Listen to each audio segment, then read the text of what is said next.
get the charger? Yeah. We're live. Hello.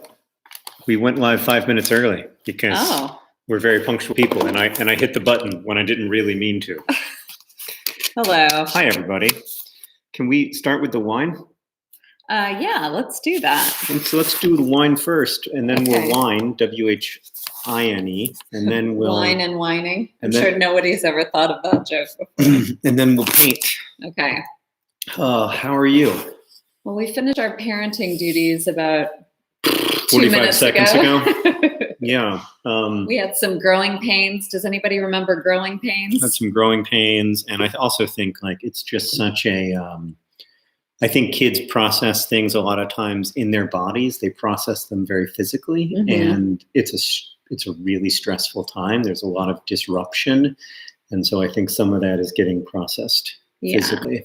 I think so too. So it's yeah. Can we have the wine, please? Oh, sorry. We're going to introduce you to our wine this evening. Did you select this? I did. Well, so here's the deal. Sarah and I thought that we had plenty of wine. We do. We do. But we didn't necessarily know for how long we were going to be in the house. So we're going to be introduced to some parts of our wine collection that maybe otherwise we wouldn't have been introduced to, including this, Les Deux Côtes. Côtes. No. Maybe you should do it. We can. Any French speakers in the house? Yeah, I believe it's Les Deux. Les Deux Côtes. Côtes. No, you don't say the S. Côtes. I think it's Côtes. No. Okay. Well, you did barely pass French in college. Barely? No. I'm proficient. I'm not expert. Sarah's proficient according to Columbia. So this is a Syrah, is that correct? Can you paint with wine? Can you paint with wine as paint? I bet people have thought of that. Oh, sure. Yeah. Oh, by the way, Syrah. This is important. Thank you for the super chat, Chi-Town Tarot, and all of the super chat money will go toward partners. Well, I don't think I'm allowed to say a name of a charity. Will go toward COVID-19 response in impoverished communities around the world. Des Côtes. Yeah, that's what I thought. Well, sure. I mean, if you want to pronounce it like Côte d'Ivoire, the way French people do, but I was. Cheers. Yeah, cheers. Cheers to you. Yeah, I hope that you get a glass of something, alcoholic or non-alcoholic, that you enjoy. Hope you enjoy it a little more than I enjoy this. Don says Sarah is right about the pronunciation, so it probably needs to breathe a little bit. I don't know a lot about wine, but I know that reds do tend to get better or open up, as they say. It's very drinkable. Yeah. That's my review. I wouldn't... That's good. That's good. I don't need a case of it. Yeah. Sophie Dahl. Is that really Sophie Dahl? I don't know. Hi, Sophie. Hi, Sophie. If it is. So we are as discombobulated, I think, as a lot of you are, and having a weird mix of like normal quasi weekend life. Yeah. And absolute fear and terror. And I have not felt at all today like I was having a quasi weekend, I have to say.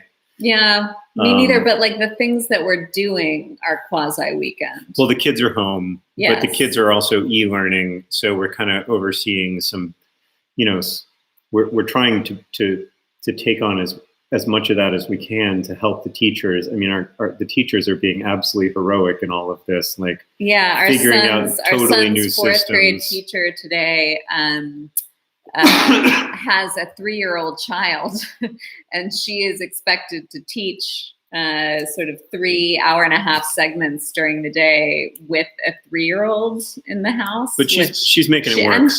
Because teachers are special people who are not like you and me. Yeah.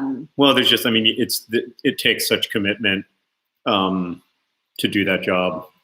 such a sense of mission, such a sense of vocation, I think. So yeah, it's been a huge, obviously, daily life has been disrupted, I would imagine, for most people, and we're certainly conscious of the fact that the ways that our life has been. Thank you, Charlie Green and Allison DeVoe. Tuataria said, thanks for the shout out, John, and welcome to 1,000 new members in the last day. It's great. I mean, I'm really glad to hear that there's so many new members. I just Sherm the Worm. Yeah. So, I mean, the reason we're doing this, and also the reason I was encouraging people to join Tuataria, is that I think. Hello, Daniel Russo. It's difficult to even get your head around the extent to which this is changing things for people very quickly. But I think that there's a real risk in becoming too isolated and not having ways to find social connection. Tuataria is a great Discord. There's another Nerdfighter Discord as well, where people are connected. There's the Life's Library book club, which you can join for free. You can pay, but you can also join for free and just get the books out of the library. And we just, Sarah and I have been thinking about how much people are going to need connection. Yeah, I was just talking with some of my old high school friends, and we were talking about how, the difference between being an introvert and an extrovert during this time. And I was pretty sure I was an extrovert. But then this evening, when our UPS delivery person knocked on our side kitchen door and motioned that he was leaving a package, I got like this surge of joy to see another human, and it got me really excited. And I was like, oh, I am an extrovert. Yeah, I mean, but I think even if you're introverted, you need social connection. Like we're such an interdependent species, and that's, I think, part of what makes this so hard. Is that our ways of gathering have been suddenly taken away from us. For those of us like me who live with mental illness, a lot of us rely on routines that we've built that help us to make our lives okay and help us to get the things done that we need to get done and to live in a healthy way. And I think for a lot of us, those routines have been upset really quickly. It's hard to even get your head around how this is affecting different people. I mean, and we are conscious of the fact that we are incredibly privileged in all of this.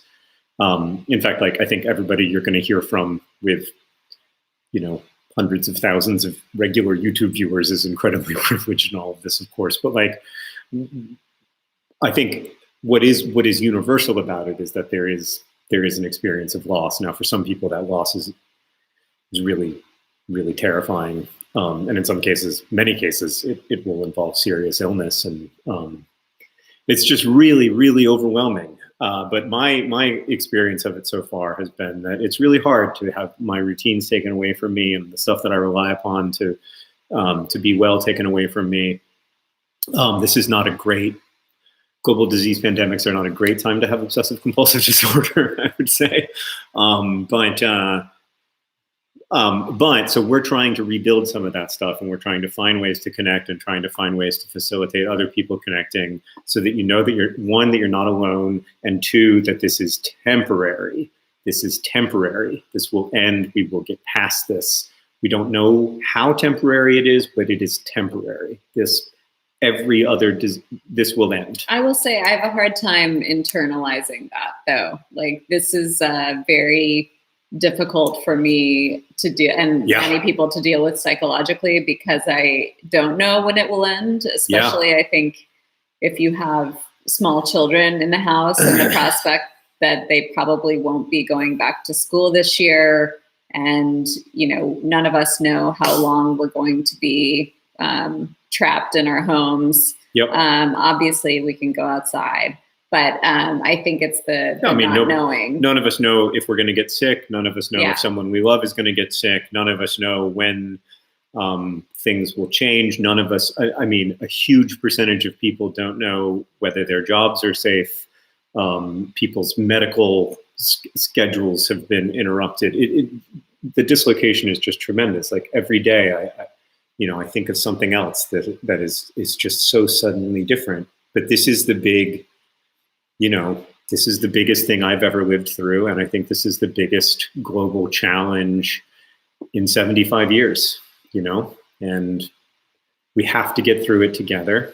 And we have these tools of the internet that we haven't always used to build the healthiest communities, but I think we can. I think we can, and I think we have at times done that. So, so lots of people are making suggestions for connection as well. Being a high school senior this year is the worst. Like I mean, there are so many disappointments. But I don't want to minimize that disappointment, because if you've had, this is something we talked about in Dear Hank and John this week, but if you've been looking forward to your high school graduation your whole life, you've seen movies about it, you've worked so hard for that moment, and then to be told like one day, like, not only, are you potentially not going to have this graduation you imagined, but like, don't come to school tomorrow, and no chance to say goodbye, no chance to, that's really hard. That's a huge loss. And like, yes, there are, other kinds of loss that are worse, but I just don't think like comparing kinds of loss is a very productive enterprise. No.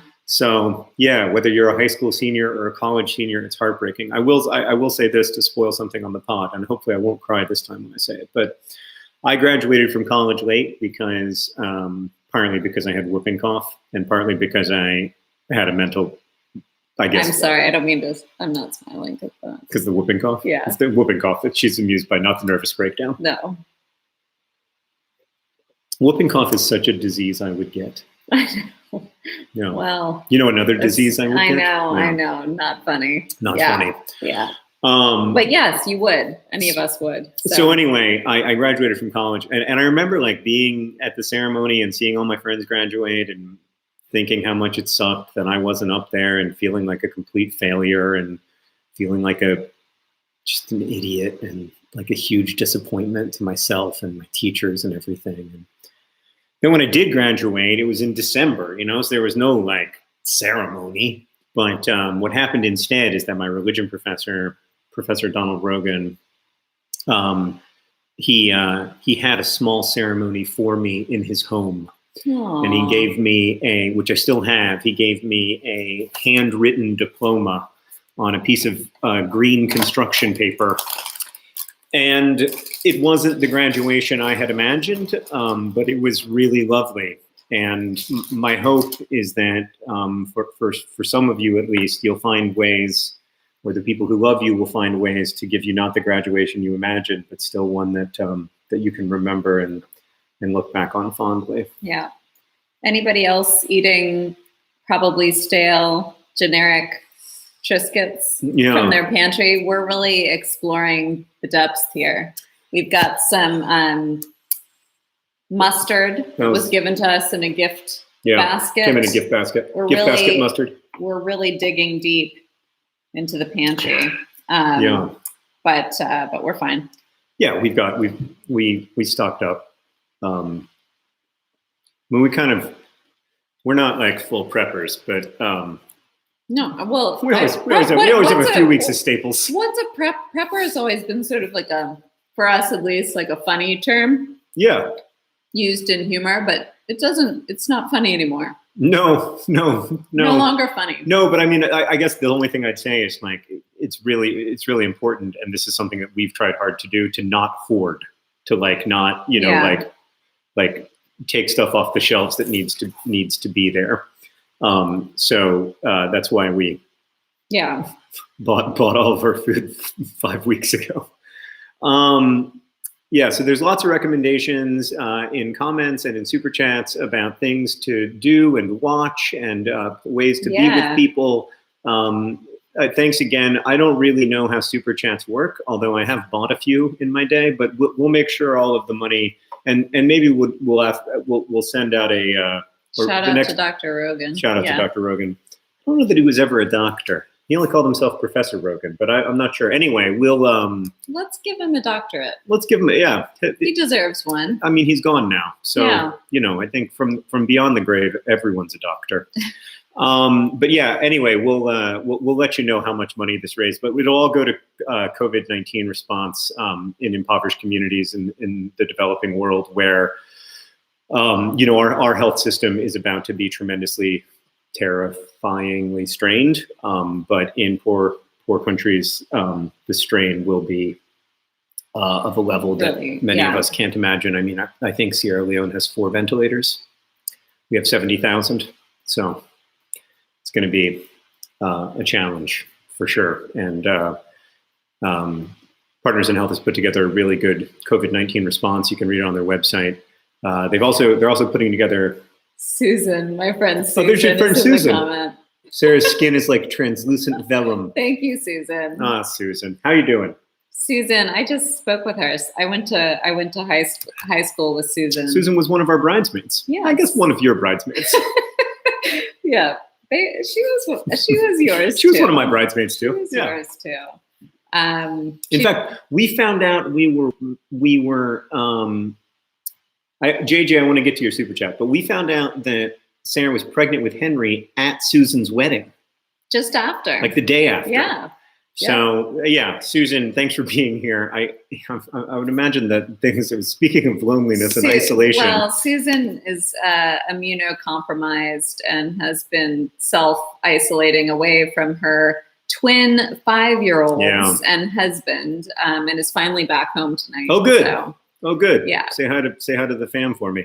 Yeah. JJ says my Kenyan tour was canceled because of coronavirus. Do you have anything I should know about Kenyan or any stories? Oh, great question, JJ. So I'm actually, I think, gonna make a video for Kenyan about that because everybody's tour was canceled for accepted students, where I talk a little bit about Kenyan and how sorry I am that all your visits have been canceled. It's great.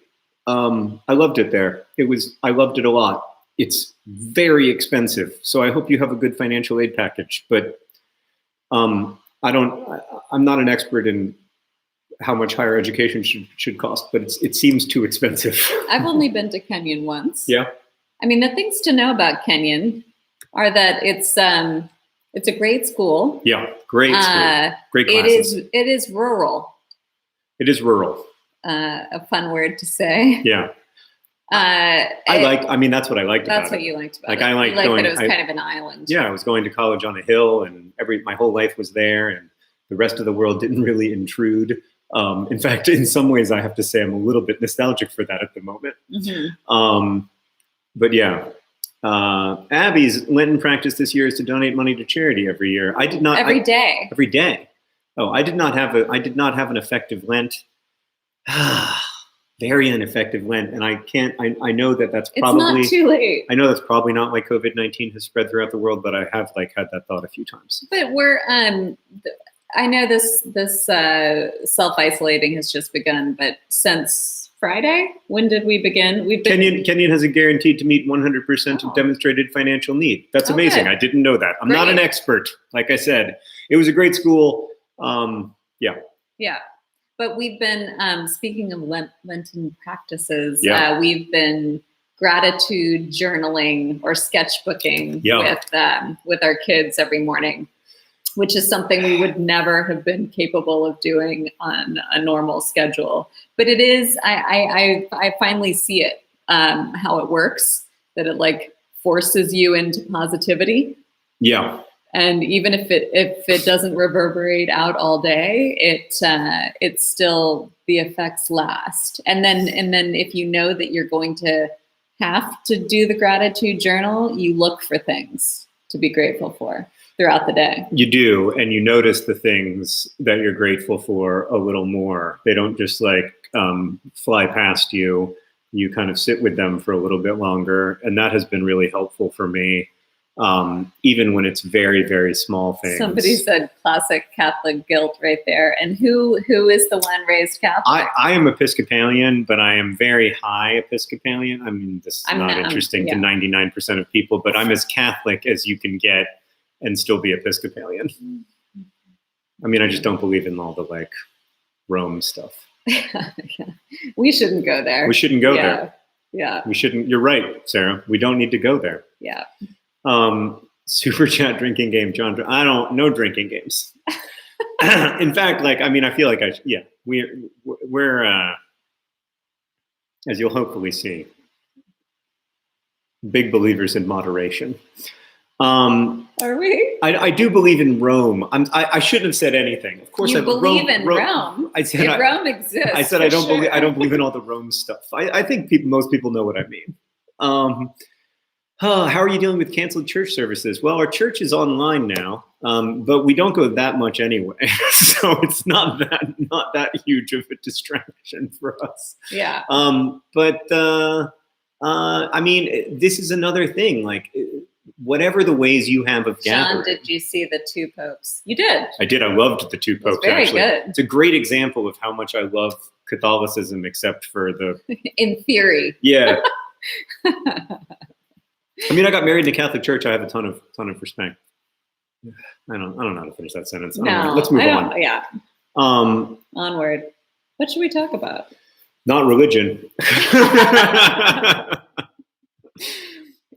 Yeah. Lucas, I saw that there was an earthquake in Utah today, and it's just, I mean, enough already. Oh, it's gosh. Just so, yeah. I mean, look. Well, the normal horrors continue to go on. Right. I think along with this one. Yeah, this is something that Partners in Health talks a lot about in stretched healthcare systems, that the real problem is that the chronic problems don't go away when the acute problems emerge. So like right now in Indiana, for instance, if you tear your ACL tomorrow, you can't get a surgical procedure to repair your ACL for we don't know how long, like some number of months probably, because something that we're very unaccustomed to in wealthier countries is the healthcare system getting overwhelmed. But one of the things that somebody at PIH said to me recently that was really, and I'm talking about Partners in Health, by the way, which is an organization that our community has worked with a lot over the last 10 years and is currently working with to build a maternal center of excellence to improve the maternal healthcare system in Sierra Leone. But one of the things someone at PIH said to me this week was that that they feel like that people in the communities where they work have so much they want to share about their experiences of pandemics, whether that's the ongoing 7th cholera pandemic or the HIV/AIDS pandemic or the Ebola epidemic that ravaged West Africa earlier this decade, and that they have a lot of things they want to share about mental health as well, and how they kept their mental health while having to isolate, while having to quarantine, while having to have their daily lives severely disrupted when schools were closed. A lot of people who've had these experiences want to share kind of what they've learned. And it was a reminder for me that like so often we imagine this stuff as a one-way street, as like, rich countries giving to impoverished ones. But in fact, like we all have a lot to learn from each other and with each other. Yeah. I mean, more than ever, do we need to be looking outside of our small boundaries for answers and ways out. Yeah. David, as far as satisfying the need for community while in isolation, we hope that this can be like a little for answers and ways out. Yeah. David, as far as satisfying the need for community while in isolation, we hope that this can be like a little bit of it, or some, stuff like this. I also think you have to look to what you were passionate about 5 days ago and try to stay passionate about it and find the communities that share that passion. So like, that's why I was encouraging people to join a Nerdfighter Discord if they love this community. If you love the art assignment, Sarah's going to be doing live shows where you all can make art together over at the art assignment, and I'll be in some of those. If you love Liverpool Football Club, join a Liverpool Discord or something. We've been trying to have virtual cocktail hours with our friends. We're going to have a virtual cocktail hour with Rosianna tomorrow, which I'm excited about. But yeah. Thoughts on Liverpool not winning the title? I think it's too soon to say that Liverpool haven't won the title. I mean, much is. It's a footnote. Yeah. I mean, I love Liverpool. I mean, Sarah will tell you, I think a lot. I spend a lot of my time thinking about Liverpool. The Liverpool fan community in Indianapolis is really important to me. The broader Liverpool fan community is really important to me. The Wimbledon fan community is really important to me.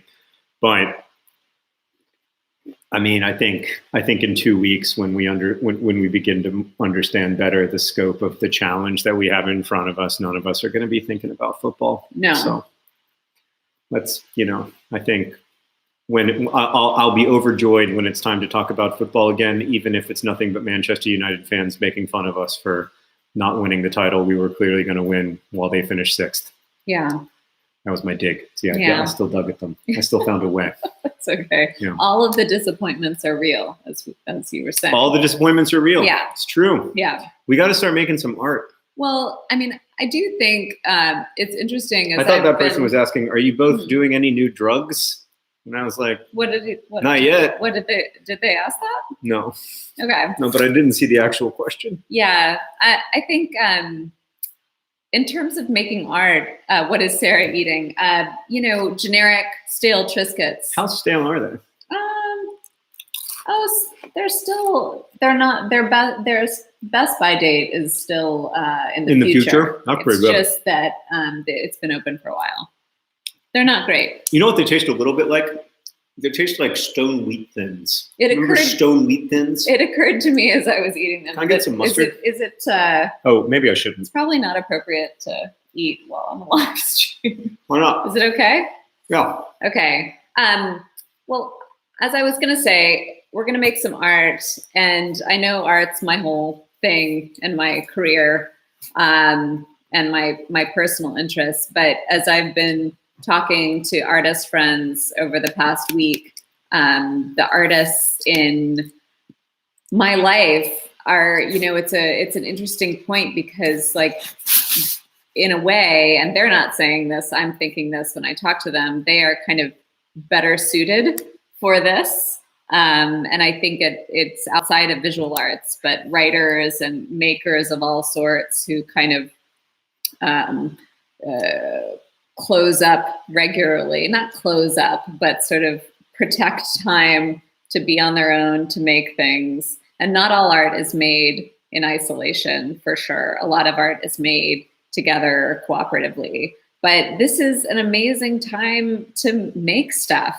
And I'm thinking about making a video right now because I'm having to reevaluate all my videos that I had planned because I can't travel to film anything. But I think creativity is overrated. Yeah. Like, I think we all think overrated. That we need to be creative to make stuff. And I think that you just need to make stuff to make stuff. Mm-hmm. And that the only way out is through, and that, like, if you want to make a drawing, like, or anything, it's a psychological barrier you have where you tell yourself you can't do it, or somebody at some point told you, or you told yourself that you can't do it. Or that you have to wait for inspiration to strike, or whatever. But I don't think you need inspiration, and having witnessed John write several works of fiction, like, you have to just get up and you do it. And you don't always, it's not always gold. And sometimes you have to work with it to make it into something useful. But I think, like, now more than ever, like, making things can be a really fruitful and fulfilling way through this. Yeah, I agree. I think somebody asked, Savannah asked, do you have suggestions for college students who are going home to volatile home lives and their mental health is tanking? I think a lot of people's mental health is tanking right now. Savannah, you're not alone. I'm sorry that you're going through this. I'm sorry that you're having this rough patch. I hope you will reach out for help when you need it. But I also, the two things that I would say that I think are really important, and I've said this already in this live chat, but I'm going to say it a lot in the coming weeks and months. This is temporary. This will end. There are a lot of problems in the world that aren't temporary, but this one is. And we are going to fight it together. And I hope that shared sense of endeavor will give us some meaning. But if it doesn't, one thing that I have found helpful is to find things to look forward to. Maybe you look forward to these dumb live streams. Maybe, like me, you look forward to every evening when the new Dr. Benji Football Manager video is uploaded because you become a super fan of Dr. Benji. So yeah, that's what I recommend. Like, find something to love that you can love, and let it kind of guide you and carry you through. It's gonna feel really long. It already has. Yeah, I feel like every day has been 1,000 years. There's a Chingiz Aytmatov novel that I read in college called "The Day Lasts Longer Than 1,000 Years." That's what I'm thinking of. And I've been thinking about it all the time because it's true. The day lasts longer than 1,000 years. We need to start making something. But while you set up, somebody asked if I'm going to be at the first opening, at the first game of AFC Wimbledon. Hell yes. The day one I can get on a plane, I'm going to be at the next AFC Wimbledon game. But somebody asked, "Oh, I wanted to. Do you have a little setup you want to do to get us ready to paint?" Oh, well. Or can you do it here? Or can you? Well, why don't we describe what we're going to do, and then I'll talk about this Robert Frost quote that has taken on a life of its own. But the story behind which is a little more complicated than I've let on. So what we're going to be making today is something that we should have made a while ago. Yeah, it's always the case with our work together. Yeah, but can you talk a little bit about where? Sure. So people who donated to the Project for Awesome, I don't even really remember how this happened. Yeah. But we were making Mystic pizzas, and we finished those. And we really enjoyed making them. Yeah. We made Mystic pizzas. Yep. And I hope anybody who's here, if they happen to purchase one, has enjoyed it. Or gets it soon if you haven't gotten it yet. Yeah, we made them. We made them. It's now DFTBA's problem. Yeah. And so somebody suggested during the Project for Awesome live stream that we make beans. What was the bean joke? I don't remember, but it doesn't matter. We have to make cosmic bean paintings. Mystic bean paintings. I know in the Project for Awesome, they called it Cosmic Pizza because I think not enough people had seen the film Mystic Pizza. Within the company were familiar with the film Mystic Pizza. Sarah is very focused on people referring to these paintings by their correct name. Me less so. So we're going to make we're going to make these bean paintings. We don't know how they're going to work because we haven't made one yet. Mystic beans. We're going to make 10 of them.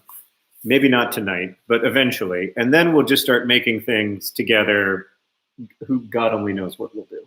Maybe we'll do those portraits that you've been doing that are incredible. Which portraits? The incredibly beautiful portraits that you've been doing. Of me. Like you did that portrait of me that made me cry.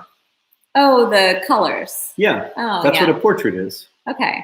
Yeah, I made John. They're abstract. They're abstract portraits. It was for my birthday. It was for your birthday, and I made like a grid of colored circles, and each of the circles was something related to John. Like one was like a sort of a silvery gray that was the color of your MacBook. Yeah. It was just a lot of things that were important to me. Yeah. And it was like the color of our front door. Yeah. So it was a portrait in the form of a color palette. It was really lovely. And maybe we'll do those. Who knows? We've got time. Yeah. So you're gonna draw out the bean though, because that's way beyond my capacity. I'm a little bit worried about this bean shape because I feel like there might be something mathematical about the bean shape. No, I believe that you can do it just by. No, I'm gonna look it up. I'm gonna look up beans. I mean, I think I could do it. No. Well, no, you can do it. You can do it. Go for it. This is what I think a bean. I mean, so this is what I would associate as bean. Large. I understand. This is so I'm a gardener, so I see a lot of beans, and I think they look approximately like this. They go like that, and then they go like this, and then they go like this, and they go kind of like that. Okay. And then this part is that part is a little sketchy.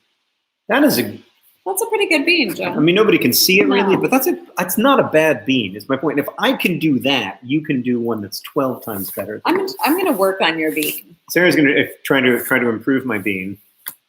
I think it might be a little exaggerated. This is collaboration at its finest. Yeah. Well, I tell you about this Robert Frost quote. So the only way out is through is a Robert Frost quote that I really love. I think I used it in my book, Looking for Alaska. And it kind of... and in your video. I did. I just used it in my Tuesday video. Yeah. And it's kind of taken on a life of its own. Like the other day, I saw somebody who had a tattoo that said the only way out is through. The thing about the quote, first off, I like it a lot. I think it's very true. I think the only way out is through. The thing about the quote is that it's not clear that Robert Frost ever said it. So where did it come from? The attribution I've seen the most often is that in a classroom, Robert Frost wrote it on the chalkboard. And the other attribution I've seen is that when asked like what the way out of difficulties in life or something was, Robert Frost answered through. Well, we invoked it a lot during my pregnancies. Yeah. And childbirth especially. I mean, childbirth is truly the only way out is through.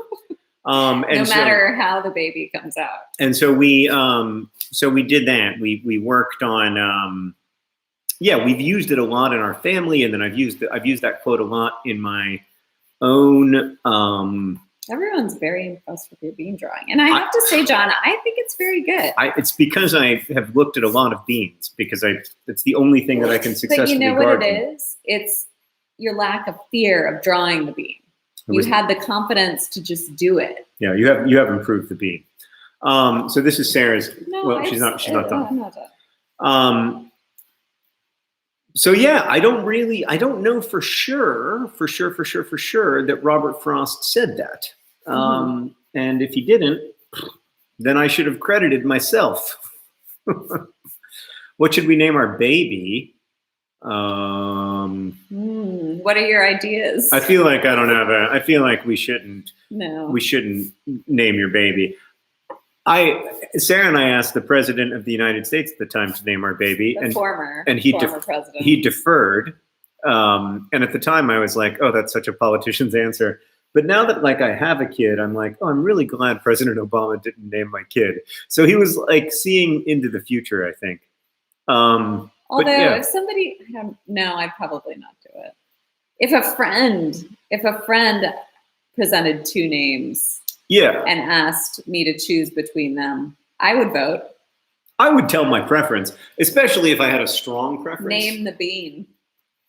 Oh, I guess I'd name the bean Eleanor, which was our other name for Alice. But she's an Alice. Yeah. Yeah. So anyway, thanks to everybody who's super chatted. We'll make sure all that money goes to COVID-19 response in I heard somebody say name your baby something you can spell, but that's so relative. Yeah, Naya just pointed out Obama was already a father, so he knew. And that's totally right. That's totally right. He was like, you don't want me to pick your baby name. You think you do, but you don't. Actually, it was our second child.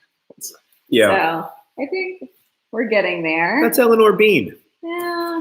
That's a good bean, Sarah. We need to paint that bean. Well, we need to come up with like. By the way, if you want to know the bean that I can create a template for. If you want to know why it's taken us so long to make all these mystic bean paintings, it's because Sarah and I have a very different approach to mystic bean paintings.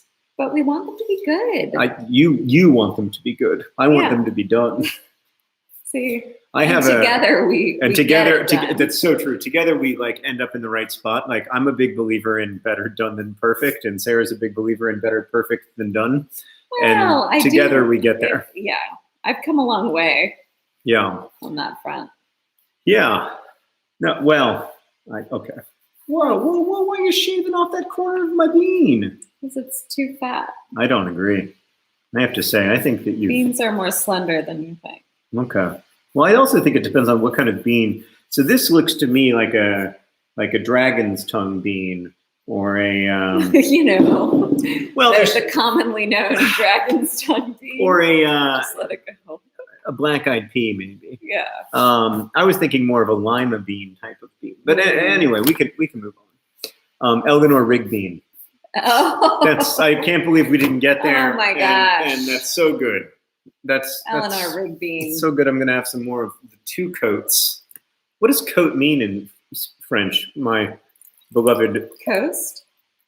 The two coasts. Yes, les deux côtes. Well, what two coasts is it between? Let's read about it. The Les deux côtes is crafted from. I know my French accent is good. From the two main terroirs within Crow's Hermitage, rocky and filtering alluvial terraces. Oh, come on, guys. Come on. I mean, people who make wine, you know, it's great. It's great that they care about something. Will you two ever do art cooking together? You've participated. I have. I was in the art cooking Frank O'Hara. Yeah. But my poetry reading got cut, which is hard not to take that personally. No. But it's true. Paige and Kava were better than me. It's not my fault. Not my fault that I was up against Paige and Kava. I'm happy with this bean. I'm going to get some tracing paper. I'm going to be right back. Okay. Because we don't want to have to do this again and again. Yeah, I don't disagree. I think I might read. Read to you guys a little, as long as you promise not to like release it on a, you know, what is it called? The internet. What? Oh, do you know what my password is? Where are you going? Well, I was just going to read while you're drawing. No. You want to just keep talking? Let's just keep talking. Okay. I didn't know how distracting. I didn't know how much of your focus you needed to make the work. You know. This is transfer paper. Okay. You ever seen this? I have, but only because I'm married to you. And so, give us a basic sense of how it works. Well, it's like an old school, like the pre-Xerox, the mimeograph. Everyone's mad that I'm not reading now. But it's my fault. No, read. No, it's okay. You don't have this is my computer. I know. I'd have to read from my phone. I'll see if I can bring it up on my phone. Yeah. All right. Yeah, so this is like a 19th century technology. 20th.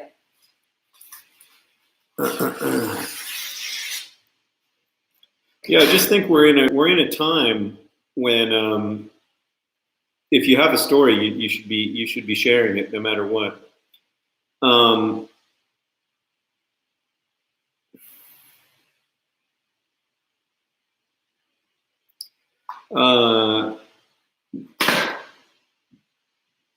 Yeah, I mean, I don't know. TV. Well, I don't know how long you have. I'll read this. Just don't release it or anything. I don't want to get in trouble.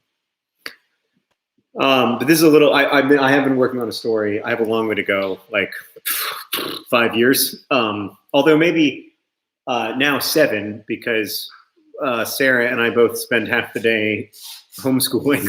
So our number of work hours per day has been cut in half. Is that safe to say? At least. Yeah, at least in half, maybe more.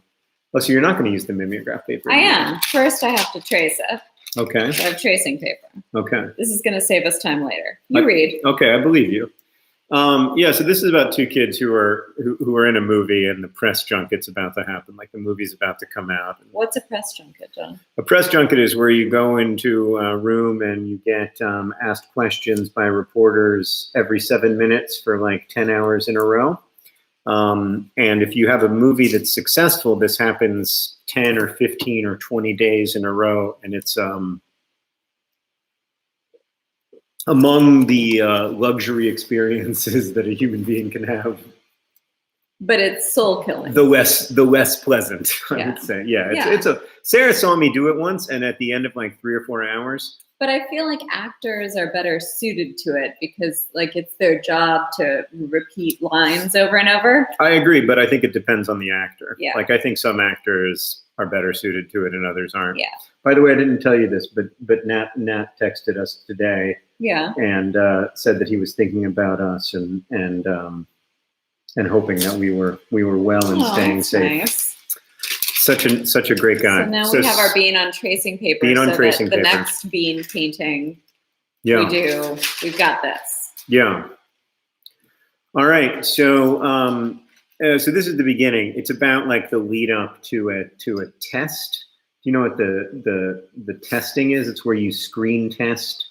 You have a lead actor, and then you screen test the second lead. I know. You screen test like 3 potential or 4 potential second leads to figure out like who the 2 main people in the movie are going to be. So this is about like a kid who's just been in one movie and now he's in the lead up to this big screen test that's going to decide, if he's going to be in this movie Gods of Andromeda. Juniper and I were sitting across from each other on the plane with a full. Oh, and also they're on a private plane on their way. The story starts on a private plane. Juniper and I were sitting across from each other on the plane with a fold-out table and a sizable vase of flowers between us, such that Juniper's head seemed to be made of tightly bunched rosebuds. The flight attendant asked me if I wanted a glass of wine, and I wasn't quite of legal drinking age, but even modest celebrity is a kind of adulthood, so I said I would love to try the red.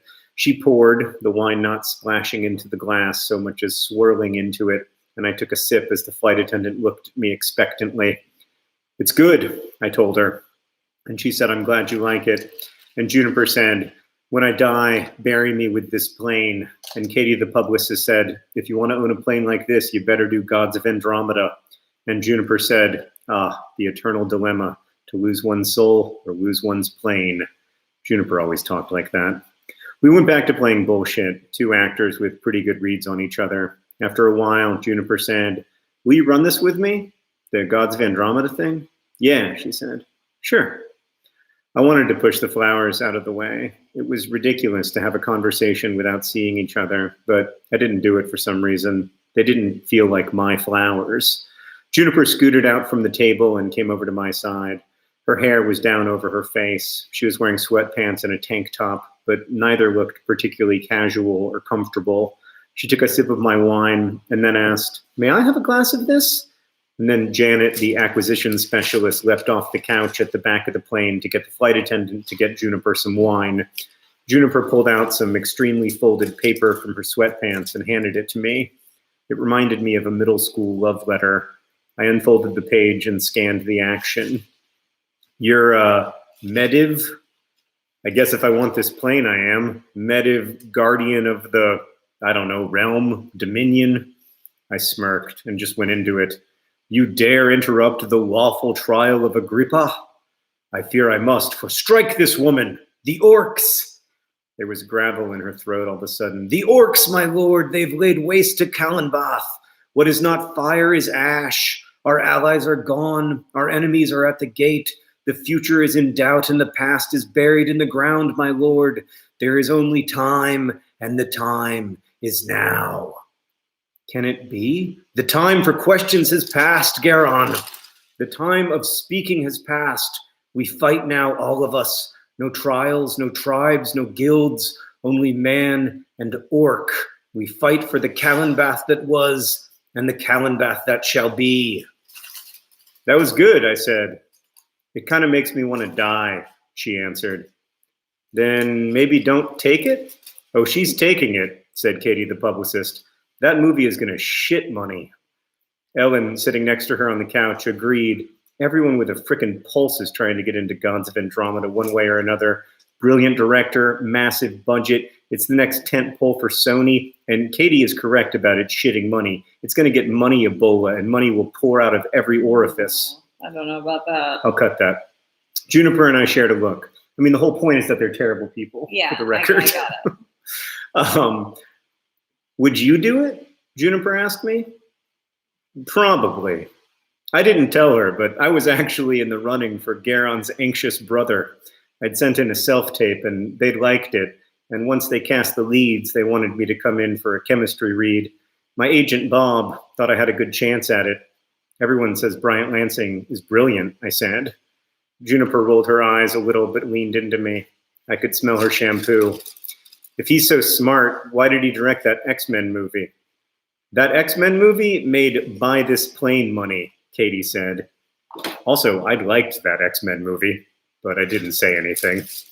Studio Todd, squeezed on the couch between Janet and Katie, said, have you ever heard the moth joke? Jesus Christ, Todd, if you tell one more joke, I'm going to jump out of this plane. All right, so a moth flies into a cardiologist's office, Todd said.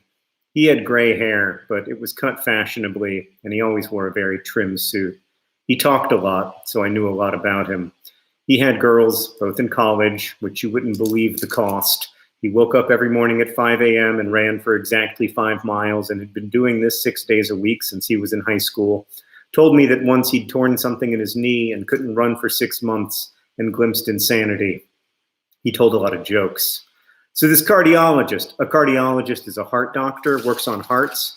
We know what a fucking cardiologist Todd, said Katie.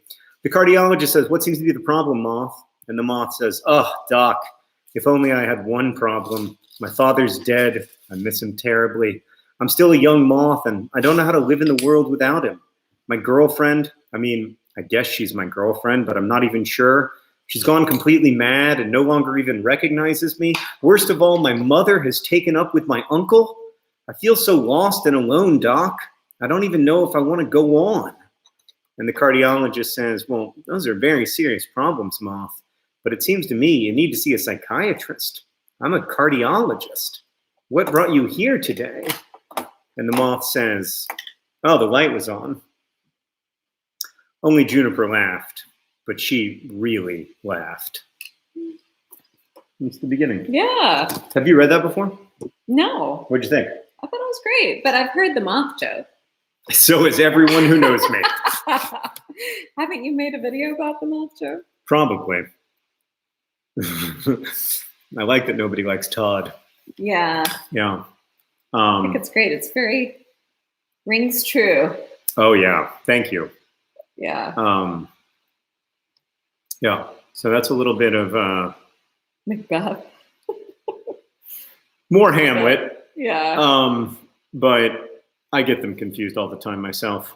Okay, so what we're doing next? Yeah. I've replicated the bean, so you probably can't see that. There's one bean, but I traced it, and now I have several beans that are the same shape. Right. And so this is key because it provides consistency to our loyal bean purchasers. You don't want the one wonky bean. You don't want the bad bean. Yeah. So then the next thing I'm going to do, we're using nice thick watercolor paper. Mm-hmm. And now I'm going to take some rubber cement. Yeah. And I'm going to paint an outline of rubber cement around the bean so that it contains any paint we do inside. And then after the paint dries, you can rub it away and it acts like sort of a barrier. So you've got a nice clean line. It's really nice. And that way you can mess up and it's not like a critical error. Right. You can have more fun doing it. This also means though that Sarah has to do the rubber cement part of the work because it's very detail oriented. Yeah. So I'll just read the next chapter. Okay.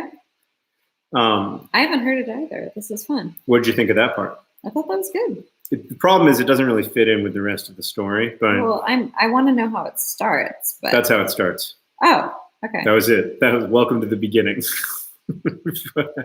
It's in media res, Sarah. Okay, all right. All right. When we landed in California, Katie, the publicist, wanted to take a picture of Juniper and me in front of the plane, but I said no because I couldn't have people in real life know that I was on a private plane. You Insta for your fans, not for your friends, said Katie, the publicist. Oh my God, I said. I Insta for my friends. Juniper laughed. She took a step toward me and grabbed my hand. I love it. I love you. You're like the last truffle tree in Lorax land. Don't cut him down, Katie. Let him live. That's funny. Thank you. Does that mean the other jokes weren't funny? No. That's what it's like to live with me. There were 2 black SUVs waiting for us. Juniper and Katie and Studio Todd and Janet, the acquisition specialist, disappeared into one of them. Whoa. What's going on down here? Giving a little some painting. Yeah, I'll turn this over. Yeah. Do that. Okay. That's keep reading. There were 2 black SUVs waiting for us. Juniper and Katie and Studio Todd and Janet, the acquisition specialist, disappeared into one of them, and then Ellen and me got into the other. Our driver said his name was Al. Like Alvin? I asked. No, he said. I'm Kai, I said. Like Karate Kid? Exactly like it, I said. You don't sound like you're from LA, he said after a second. Beside me, Ellen was in her phone. The SUV didn't smell like one thing or another so much as it smelled overwhelming. I'm from Florida, I told him. My condolences, he said.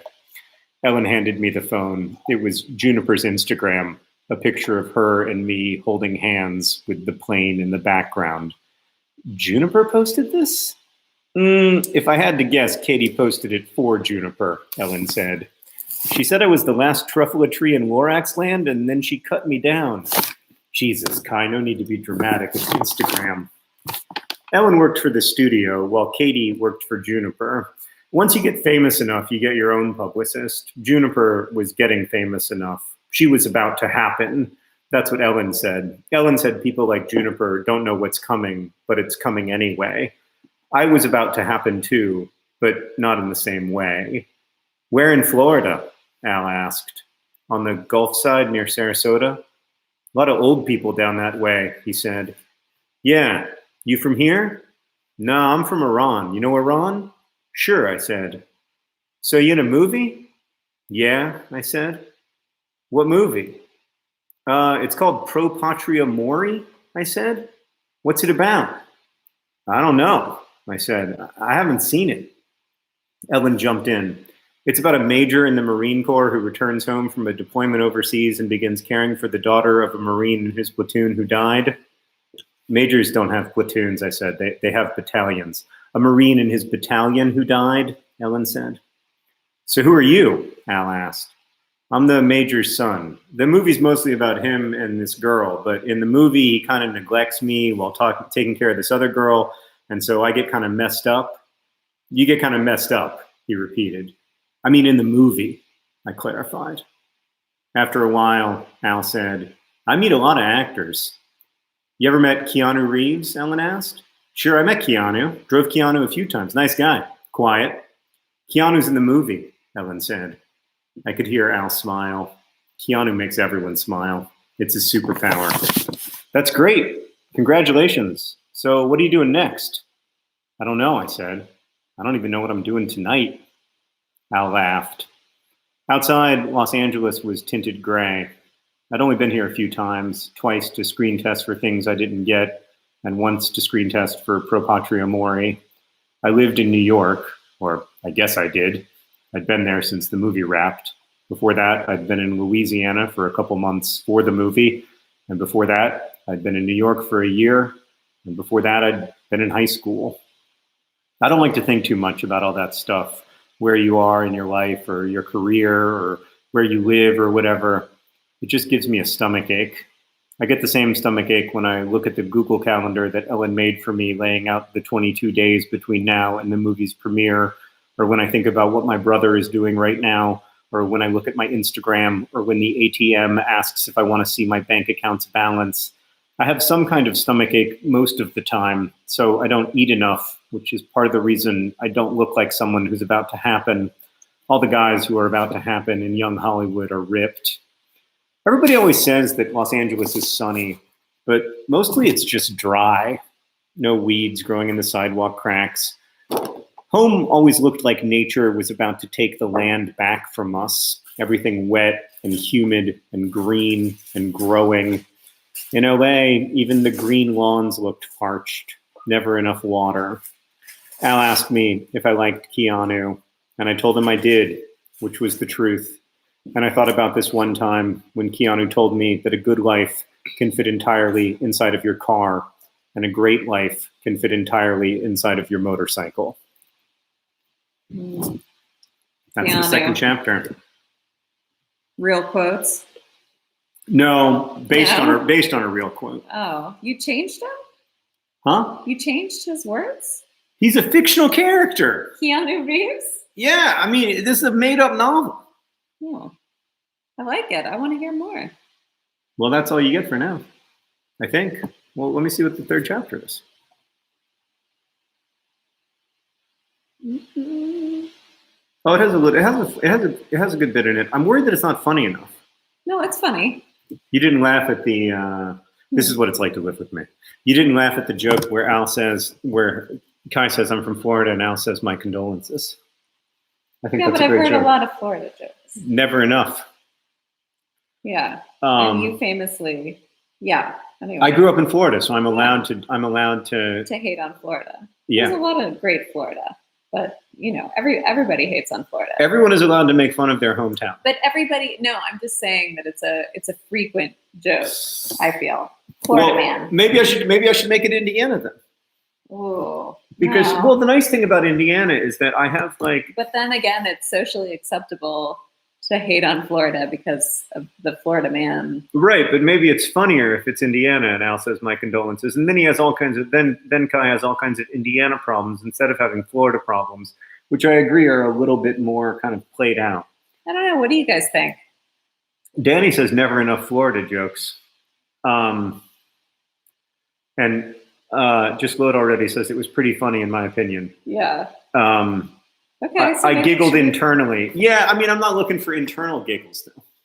Well, I'm looking. No, you're not writing like a book of jokes. As you know, Sarah, I think that all of my books are like essentially like comic novels. No, they're not. But that is how I experience them. No, they're just not. They have funny moments. I want a comic novel. I mean, very rarely do I read a book and guffaw. You know what I mean? Where'd you go, Bernadette? An Abundance of Catherines. Tina Fey's book. Oh God, Tina Fey's book is guffaw funny.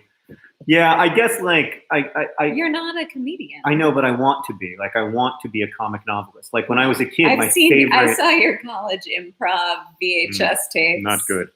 But when I was first off, those were sketches. Those were scripted, believe it or not. But when I was I always wanted to be a comic novelist, and I've always kind of like I guess kind of somewhat thought of myself that way. But like my books are not primarily funny in the eyes of the readers, which is like what matters. So yes. I just probably need to lean into what I know. Yeah. John should do stand up for charity. Oh my God. No. I mean, I'm way too, no. So a lot of people really liked My Condolences, and I think you should keep it. Laura said Indiana would feel fresher. No, I'm keeping My Condolences. My Condolences.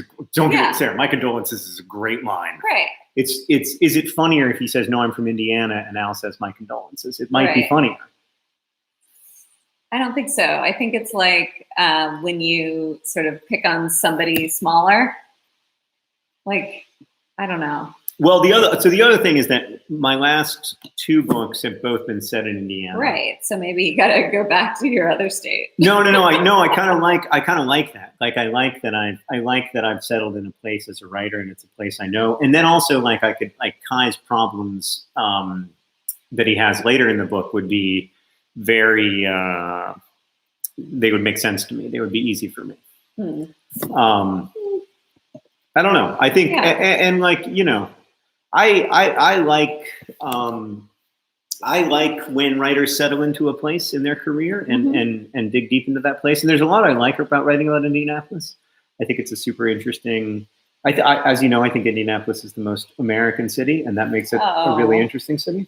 I think it's an American city. Yes.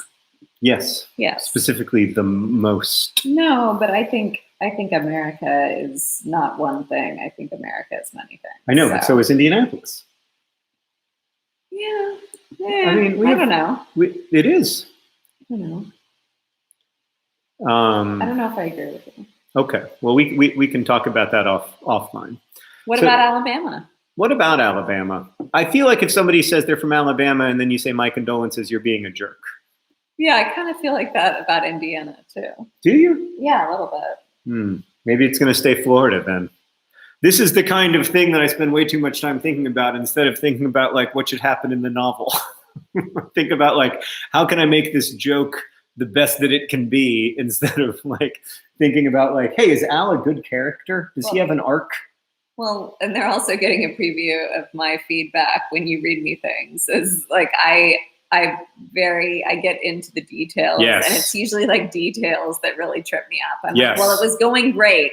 Right. But then I was completely thrown off by this really inconsequential thing. Yeah. Yes. Which is helpful. Yeah. But I'm just one person. Yeah. But there's also, but I mean, and you're not writing it for me. No, but you're always right. But the Utah's good, but I don't know anything about Utah. So I would struggle to write a character from Utah because I would struggle. I've been to Utah, sure, but I would struggle to understand what his childhood was like, because I haven't spent enough time in Utah to really I think get that. Anyway, this is all a detail. This is one word. New Jersey is fair game. In what will hopefully be a fairly long story. I don't. New Jersey's too easy. Yeah. It's like Florida. Yeah. It's the Florida of the North. We'll move on. But yeah, anyway, thanks for letting me read that. It was a little bit like, does that help you? Having a body with no skin. Yeah, there are parts of it that are helpful where I'm like, oh, that is actually that is maybe working. But honestly, I'll probably go back later and look at the comments, and then I'll have a sense of how people responded to it. But the weird thing is that the 3.8 thousand people who are watching this right now are the 3.8 thousand people whose opinion I most care about. So it's an incredible opportunity to be able to learn from the people who are the experts, I guess. Yeah, that's true. So listen, we're not going to make any paintings tonight. We've prepared. So this is a lesson. We have prepared our beads. Look at this high quality rubber cementing that Sarah has done. So you probably, I don't know if you can see that in the light, but we made a barrier around the outside so that when we actually paint, and we'll paint next time. We'll paint next time. So sometimes you do have to prepare first. Yeah. You got to get the good paper out. You got to draw a nice picture and get your stuff together, and then you paint next time. When should we commit to doing another one of these? Friday night? Friday night. Well, the calendar's clear. Sure. My publisher, Julie Strauss-Gable, said that she got a call from UPS on last Friday, and the call was, will you be home between 9 a.m. and 3 p.m. to pick up this package? Which usually is such a long period of time, and you're like, well, I mean, I've got a lot of stuff going on, but she was just like, yeah, I'll be home. I've thought about that since you told me. Yeah. I'll be here. I'll be here. Yeah. I'll either be here or I'll be in the backyard. Those are my two major locations at the moment. Yeah. So thank you for being here with us. And we promise next time actual painting. But although I painted rubber cement. You did paint, yeah. But I don't know if this has been helpful for y'all, but it has been very helpful for me. Yeah. I feel better than I did an hour ago. Yeah. Thanks, everybody. Which, it was a low bar to jump over an hour ago, but here we are. So let's stay in it together. I think you can continue the conversation in comments even after we leave. And I often say this, but I think it's worth saying. When we used to host blog TV shows in the old days of live streaming back in 2008 and 2009 on blogtv.com, after our shows would end, there would always be a group of people who would hang out and talk to each other, and many of those people became friends. And one of those people was Esther Earle, to whom The Fault in Our Stars is dedicated. And Esther and her friends in Catitude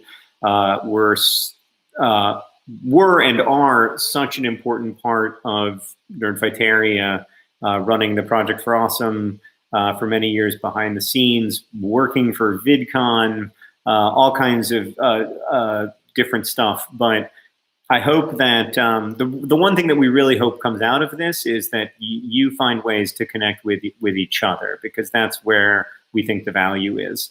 So I hope that you'll try to find ways to connect with each other. Again, there is a Discord. There are two Discords actually that I know of for Nerdfighters. One is a Nerdfighter specific Discord. One is called Tuataria. They're both great. And also, if you're interested in finding community, you can join the Life's Library Book Club. There are paid memberships where you get books every time, or you can just become a free member and get the book from your local library.